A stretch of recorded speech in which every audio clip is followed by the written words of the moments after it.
Now, maybe you were such a person. Maybe you were a person that wasn't very religious at all. And you were living life like the rest of your extended family. But something came in your heart and you said, you know what? I'm going to take this guidance seriously. I don't know how it happened. Maybe Allah made it happen through some YouTube video. Or it happened through some khutbah you heard, or a friend, or however it happened. But you decided to make a change for the better in your life. And when you start changing the behavior in your life, the first people to see a change in you will be your own family. They will notice it. They will notice that you're not the same anymore. You don't talk the same, you don't act the same, you don't go to the same places, you don't even have the same friends anymore. And this necessarily happens. When you take a turn towards Islam, necessarily you start losing friends. Because your old friends used to do pretty bad things and now you can't do those things with them anymore. So you suffer a loss of friends. And at the same time, your family starts saying, you're acting a little too weird. And for the young man, the family might even say, what's that thing on your face? You forgot to shave? What happened to you? And the girl starts wearing hijab and the family might even be in shock. And this is a Muslim family, mind you. They'll say, take that thing off your head. You're going to go out to the wedding looking like that? I can't sit in the car with you like that. What do you think we are? Who do you, all of a sudden, you're the Islamic role model? Who died and made you sheikh? That all of a sudden we should be looking up to you. Remember what you were like last year, man? You were the party animal. Now you're going to go make salah? Yeah, seriously, please. We know what you're really like. In other words, not only have you lost your friends, from your family you get the nastiest kinds of sarcasm and criticism.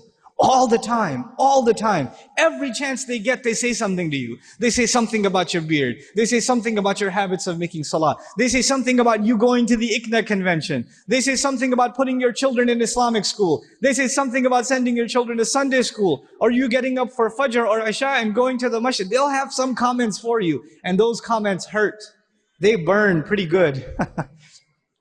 This happens to young men in the audience, where their parents start telling them to stop hanging out with their other Muslim friends, don't go to the masjid, don't waste your time. I wallahi myself know of stories where the father found out that in between classes, the son used to, because his classes were 3-4 hours apart, in between classes he used to go to the masjid to pray dhuhr and just study at the masjid. Instead of studying at the library, where there's plenty of things to look at, might as well go make salah and pray in the masjid, I'll be safer that way. Dad finds out. You're becoming an extremist, son. And what is the extremism in the eye of the father? That the boy is making salah in the masjid. That's extremism for him. Subhanallah. Muslims themselves, you think non-Muslims are averse to Islam? Have you seen what Muslim families are doing to their own? What parents are doing to their children? I know of cases myself where parents said, we will not pay your college tuition. We will not look for a wedding made for you until you take that hijab off. We will not do it. We do not accept you as our daughter until you take that thing off. We will not show our face in public with you. You can't go with us anywhere. This is the mother telling. And you know what they'll say? What's amazing about that? They'll make you feel bad about yourself. They'll tell you, what kind of daughter are you? You should be ashamed of yourself. You're embarrassing your parents. We're Muslim, but we're not Muslim. We're not those kind of Muslims. That's not how we do things in our family. That's what they'll say. Our family is different. We don't do things like that in our family. That's those masjid people. Don't be like those masjid people. That's what they'll say. And you know what's amazing about that? If you look at a portrait of your great-grandparents from back in the day, good old great-grandpa's got a big old beard and you can't even see grandma's face. So who's being true to the family and who's an embarrassment to the family? See, this is Muslim families today. And you're in the midst of all of this. And you know what happens? Because you've made a decision to turn towards Islam, if an enemy of Islam came to you and said, abandon your religion, you'd say, oh yeah? I'm going to be even more committed. You would become energized in your zeal for the religion when the enemy attacks Islam. We'd get even more fired up. Muslims get fired up in the craziest of ways. Somebody draws a cartoon about the Messenger ﷺ and Muslims go crazy and they'll burn some other guy's car up or break somebody else's because they're really angry. But we get fired up when something happens, something questions the dignity of our religion, even if it makes sense or doesn't make sense. But when your own family comes and says, look, I love you, I'm worried about you, I don't want you to become this way. This is the way of the people who fail out of college, who don't have a career, who have miserable lives. I don't want you to fall into this extreme. Somebody is putting you under their influence. You need to get away from them. They're the ones pulling you away. So how do you deal with that? The most inappropriate response to this pressure is anger.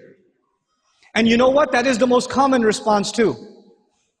Your parents start yelling at you for growing the beard, and you're a young, hot-blooded guy. What do? Oh yeah? It's the sunnah. You can't tell me what to do. You're following culture, and I'm trying to follow Islam, and you slam the door in their face. Way to go. Because that's what Allah wants you to do, yell back at your parents. And they're talking about your beard. What was Ibrahim's father talking about, alayhi salam? Was he talking about something small or something big? Go make sajda to idols, boy. And does he lose his cool? Does he get angry? We have to learn how to be with our parents. As even when they call you away from deen, it doesn't matter if they're Muslim or not. وَإِن جَاهَدَاكَ عَلَىٰ أَن تُشْرِكَ بِمَا لَيْسَ لَكَ بِهِ عِلْمٍ فَلَا تُطِعْهُمَا وَصَاحِبْهُمَا فِي الدُّنْيَا مَعْرُوفًا. Allah Azza wa Jal tells us, if they struggle against you to make you follow what they themselves have no knowledge of, don't obey them, while at the same time accompanying them in the most dignified fashion. Obeying them is separate, respecting them is separate.